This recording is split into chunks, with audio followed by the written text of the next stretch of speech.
భూమి అమ్మవారి ముందు నిలబడుతుంది. అక్కడున్న త్రిశూలం, గాజులు ఏంటో అర్థం కాక అయోమయంగా చూస్తూ ఉండగా అక్కడున్న ఒక ఆవిడ ఇలా చెప్తూ ఉంటుంది భూమికి. ఇది అమ్మవారి త్రిశూలం.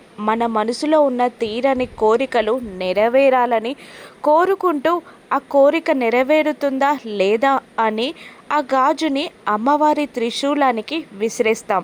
ఆ గాజు అమ్మవారి త్రిశూలానికి పడితే మన కోరిక నెరవేరుతుంది, లేదంటే లేదు అని అనగానే భూమి భయపడుతూనే అమ్మవారికి దండం పెట్టుకొని ఒక గాజు విసురుతుంది. కానీ అది పడదు.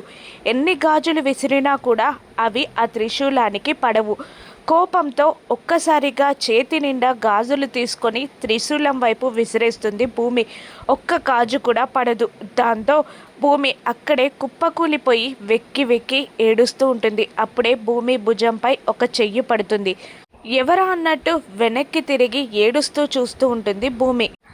భూమి వెనక్కి తిరిగి చూడగానే శారద కనబడుతుంది. శారద భూమిని పైకి లేపి, భయపడకు, ఏం కాదు, అంతా మంచి జరుగుతుంది అంటూ తన చేతికున్న గాజుని తీసి భూమికి అందిస్తూ ఈ గాజు విసురు అనడంతో మళ్ళీ అమ్మవారికి దండం పెట్టుకొని గాజు విసురుతుంది భూమి.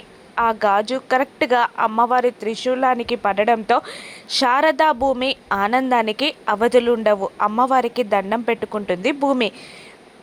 అమ్మవారి కోరిక మేరకు గగన్ భూమిలు ఒక్కటవుతారా?